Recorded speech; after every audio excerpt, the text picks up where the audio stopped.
Hello class 12th history students, आज का जो वीडियो है ये आप देख सकते हैं स्क्रीन पर। टॉपिक हमारा लोटस महल, लोटस पैलेस, और हमारे चैप्टर का नाम है इंपीरियल कैपिटल विजयनगर, यानी विजयनगर एम्पायर के जो रॉयल स्ट्रक्चर है उसके बारे में हम स्टडी कर रहे हैं। तो आप देख सकते हैं स्क्रीन पर एक इमेज आपको दिखाई दे रही है और ये इमेज है आपकी लोटस महल के बारे में।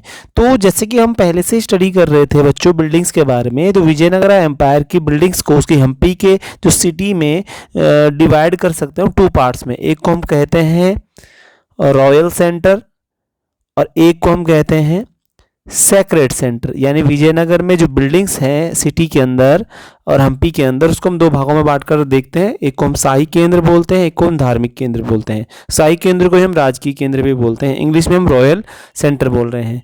तो रॉयल सेंटर के अंदर जो इंपॉर्टेंट बिल्डिंग्स हैं उनमें आपके पास हजाराराम टेम्पल, विट्ठल टेम्पल हो गया आपका, या जो भी है। इसके अलावा जो आपके सामने स्क्रीन पर है लोटस महल दिखाया जा रहा है। तो इससे एक छोटा सा क्वेश्चन पेपर में बनता है। देखिए क्वेश्चन क्या बनता है, क्वेश्चन ये बनता है कि what was lotus Mahal and what was the use of that lotus महल, कि लोटस महल क्या था और इसका प्रयोग क्यों और कैसे किस कार्य हेतु किया जाता था, यह क्वेश्चन आपका बनता है। तो पहले देख लेते हैं कि इसके बारे में क्या डिटेल एनसीईआरटी में दी गई है। Other buildings in the royal centre, देखिए one of the most beautiful buildings in the royal center is the lotus mahal, so named by the british travelers in the 19th century. most beautiful, बहुत सारी beautiful खूबसूरत buildings में से एक building थी royal centre में, वो थी लोटस महल। ठीक है, और इसका नाम जो है शायद ब्रिटिश ट्रैवलर्स, जो ब्रिटेन से आने वाले यात्री थे, उन्होंने इसका नाम 19वीं सदी में दिया होगा।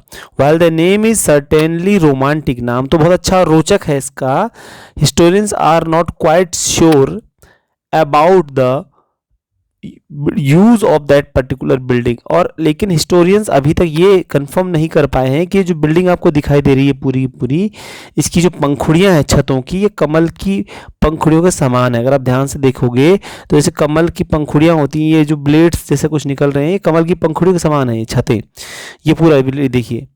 तो ये अभी श्योर नहीं हुआ कि इसका प्रयोग किस प्रकार से क्यों करते रहे होंगे वहां पर, लेकिन one suggestion, there is one suggestion, लेकिन एक सुझाव दिया गया है कि जो मैप, जो मानचित्र बनाया गया था, कॉलिन मैकेंजी जो ईस्ट इंडिया कंपनी के अधिकारी और सर्वेयर ऑफ इंडिया भी थे एक समय में पहले, तो मैकेंजी के मैप के द्वारा पता चला है कि शायद यह काउंसिल चैम्बर के रूप में इसका प्रयोग किया जाता था।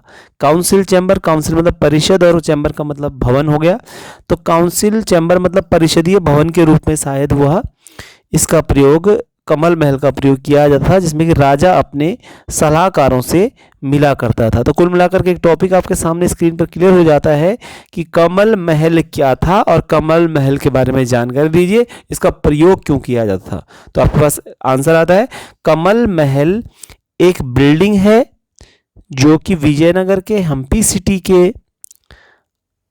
रॉयल सेंटर में लोकेटेड है।